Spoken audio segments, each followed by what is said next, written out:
नमस्कार, आपका स्वागत है। चलिए जानते हैं देश दुनिया की तमाम बड़ी खबरों को सिर्फ 10 मिनट में। लेकिन इससे पहले आप कहां से न्यूज़ देख रहे हैं हमें कमेंट में बताना ना भूलें, और इस वीडियो को लाइक नहीं किया है तो लाइक करके चैनल को सब्सक्राइब करें।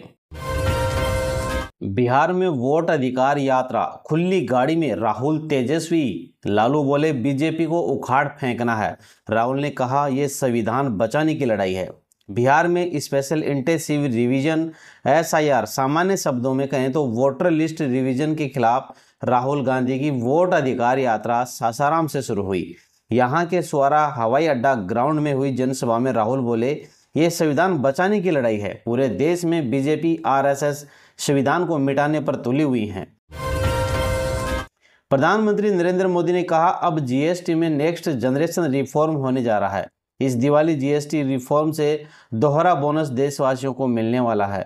हमारा प्रयास है GST को और आसान बनाने और टैक्स दरों में संशोधन करने का है। इसका फायदा हर परिवार को होगा, गरीब और मिडिल क्लास को होगा, छोटे बड़े हर उद्यमी को होगा, हर व्यापारी कारोबारी को होगा। राहुल का नाम लिए बिना चुनाव आयोग का निशाना, प्रेजेंटेशन में दिखाया डेटा हमारा नहीं, वोट चोरी के आरोपों पर हल्फनामा दे या देश से माफी मांगे। चुनाव आयोग इलेक्शन कमीशन ने रविवार को नई दिल्ली के नेशनल मीडिया सेंटर में प्रेस कॉन्फ्रेंस की। राहुल गांधी का नाम लिए बिना chief election commissioner Gyanesh Kumar ने कहा PPT प्रेजेंटेशन में दिखाया डेटा हमारा नहीं है, वोट चोरी के आरोपों पर हल्फनामा दे या देश से माफी मांगे। 7 दिन में हल्फनामा नहीं मिला तो आरोपों को निराधार समझा जाएगा। महाराष्ट्र के राज्यपाल CP राधाकृष्णन NDA के उपराष्ट्रपति होंगे। भाजपा संसदीय दल की बैठक में तय हुआ नाम, 21 अगस्त को नामांकन दाखिल करेंगे। महाराष्ट्र के राज्यपाल CP राधाकृष्णन NDA के उपराष्ट्रपति पद के उम्मीदवार होंगे। रविवार को हुई भाजपा संसदीय दल की बैठक में उनके नाम पर सहमति बनी। नड्डा ने प्रेस कॉन्फ्रेंस कर राधाकृष्णन के नाम का ऐलान किया। प्रधानमंत्री नरेंद्र मोदी ने कहा हरियाणा में एक समय कांग्रेस सरकारों का था, अब बिना खर्ची पर्ची के नियुक्तियां मिलना मुश्किल था। हरियाणा में भाजपा सरकार ने लाखों युवाओं को पूरी पारदर्शिता के साथ सरकारी नौकरी दी है। नायब सिंह सैनी जी के नेतृत्व में यह सिलसिला लगातार चल रहा है। जम्मू कश्मीर के कठुआ में 3 जगह बादल फटा, 7 लोगों की मौत, कई घायल। हिमाचल के कुल्लू में भी बादल फटने से तबाही हुई। जम्मू कश्मीर और हिमाचल प्रदेश में रविवार सुबह बादल फट गया। जम्मू कश्मीर में बादल फटने की ये बीते 3 दिन में दूसरी घटना है। आज कठुआ जिले में बॉर्डर से सटे इलाके में 3 जगह बादल फटा। हाई कोर्ट बोला महिला का रोना दहेज उत्पीड़न साबित नहीं कर सकता। मृतक की बहन बोली थी फोन पर रो रही थी, पति और परिवार वाले बरी हुए। दिल्ली हाई कोर्ट ने एक मामले में सुनवाई के दौरान कहा कि इसलिए कोई महिला रो रही है इसे दहेज उत्पीड़न का मामला नहीं माना जा सकता। जस्टिस नीना बंसल कृष्णा ने यह बात उस याचिका को खारिज करते हुए कहा जिसमें पति और उसके परिवार को दहेज उत्पीड़न के आरोपों से बरी किए जाने के फैसले को चुनौती दी गई थी। यूट्यूबर एल्विस के घर पर फायरिंग, भाऊ गैंग ने ली जिम्मेदारी, लिखा सट्टा प्रमोट कर कई घर बर्बाद किए हैं। बाकी सोशल मीडिया कीड़ों को भी वार्निंग है। फेमस यूट्यूबर और big boss OTT winner Elvis Yadav ने गुरुग्राम स्थित घर पर रविवार 17 अगस्त की सुबह 6 बजे ताबड़तोड़ फायरिंग की गई। इसका एक वीडियो भी सामने आया है जिसमें चेहरे ढके और हेलमेट पहने 2 युवक दिखाई दे रहे हैं। वे भागते हुए आते हैं और एल्विस के घर पर 24 गोलियां चलाते दिख रहे हैं। अमेरिका से टैरिफ वार के बीच PM बोले स्वदेशी अपनाओ, कहा व्यापारी विदेशी छोड़ मेड इन इंडिया प्रोडक्ट बेचे। द्वारका एक्सप्रेसवे का उद्घाटन किया। प्रधानमंत्री नरेंद्र मोदी ने आज दिल्ली के रोहिणी में देश के पहले 8 lane elevated highway Dwarka expressway और अर्बन एक्सटेंशन रोड 2 का उद्घाटन किया।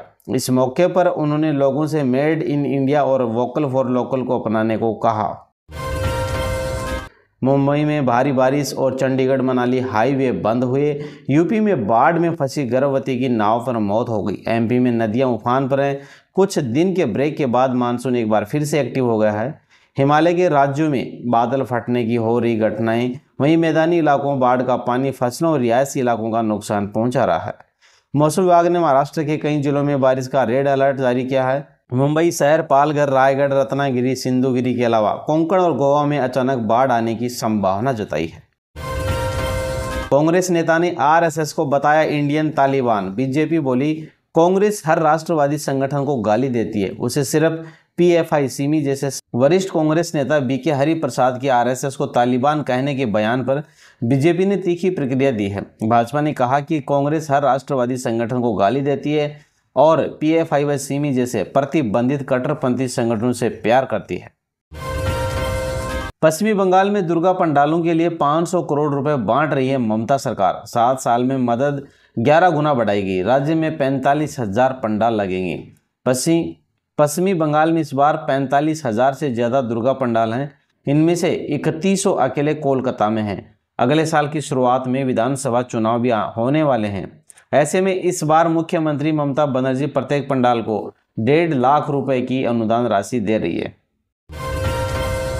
यूरोप की सबसे ऊंची चोटी पर गूंजा जय श्री राम। हरियाणवी ने फहराया तिरंगा।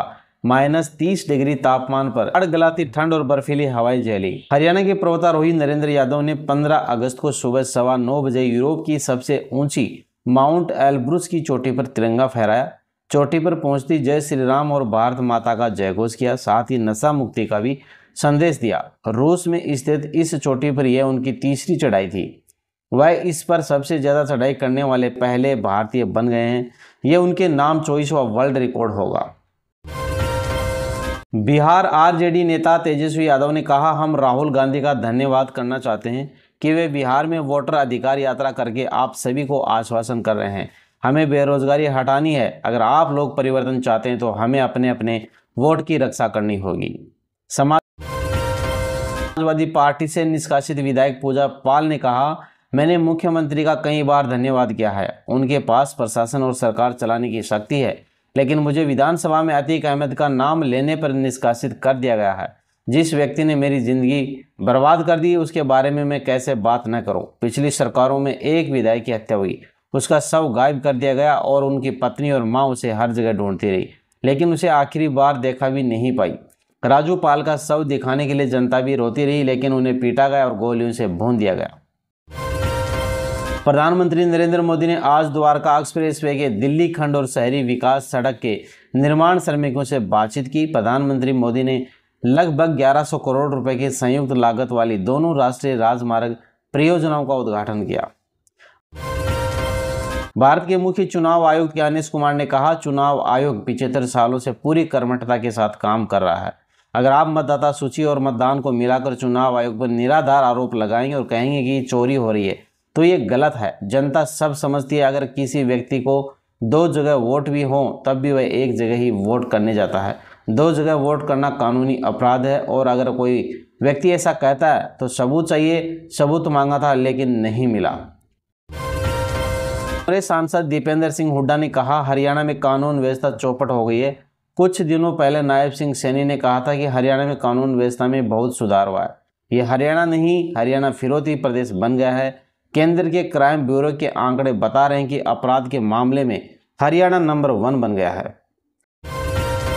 चुनाव आयोग को लेकर राहुल गांधी के आरोपों पर मुख्य चुनाव आयुक्त ज्ञानेश कुमार ने कहा, या तो हल्फनामा देना होगा या देश से माफी मांगनी होगी। कोई तीसरा विकल्प नहीं बचता है। अगर 7 दिनों के अंदर हल्फनामा नहीं मिलता है तो इसका मतलब है कि ये सभी आरोप बेबुनियाद हैं। कठुआ डीसी राजेश शर्मा ने कहा, कठुआ में रोड और इंसानी जान का बहुत नुकसान हुआ है। इस गांव में 5 लोगों की जान चली गई और 7 लोग घायल हैं। घायलों को पठानकोट के मेडिकल अस्पताल के लिए एयरलिफ्ट किया गया है। मतदाता अधिकार यात्रा पर राजद प्रमुख लालू प्रसाद यादव ने कहा, चोरों को हटाइए, भाजपा को भगाइए और हमें जिताइए। किसी भी कीमत पर भाजपा को सत्ता में मत आने दीजिए। राहुल गांधी, तेजस्वी यादव और मल्लिकार्जुन खड़गे और आप सभी एक हो जाइए, इन्हें उखाड़ कर फेंक दें, लोकतंत्र बचाएं। लालू प्रसाद का बड़ा बयान सामने आया। कांग्रेस अध्यक्ष मल्लिकार्जुन खड़गे ने कहा, बिहार लोकशाही की जन्मभूमि है। राहुल गांधी की मतदाता अधिकार यात्रा सासाराम से शुरू हो रही है। यह यात्रा 16 दिनों में 20 जिलों से होकर 1300 किलोमीटर की दूरी तय करेगी। इसका समापन 1 सितंबर को ऐतिहासिक गांधी मैदान में होगा। तेजस्वी यादव और तमाम नेता इसमें हिस्सा लेंगे। आप अपने हित में, देश हित में संविधान बचाने के लिए की जा रही इस यात्रा का समर्थन करें। आंध्र प्रदेश के मुख्यमंत्री एन चंद्रबाबू नायडू ने ट्वीट किया है, माननीय श्री सीपी राधाकृष्णन जी को एनडीए के उपराष्ट्रपति पद के उम्मीदवार के रूप में घोषित किए जाने पर बधाई। तेलुगु देशम पार्टी उनके नामांकन का हार्दिक स्वागत करती है और अपना पूर्ण समर्थन देती है। ट्रंप पुतिन के बीच 3 घंटे बैठक हुई, कोई डील नहीं हो पाई। दोनों 12 मिनट प्रेस कॉन्फ्रेंस कर रवाना हो गए। 18 अगस्त को जेलेंस्की अमेरिका जाएंगे। रूसी राष्ट्रपति पुतिन और अमेरिकी राष्ट्रपति ट्रंप ने शुक्रवार देर रात अलास्का में मुलाकात की। उनके बीच यूक्रेन जंग खत्म करने पर करीब 3 घंटे मीटिंग हुई। इसके बाद दोनों नेताओं ने सिर्फ 12 मिनट की ज्वाइंट प्रेस कॉन्फ्रेंस की। इस दौरान उन्होंने पत्रकारों के किसी सवाल का जवाब नहीं दिया।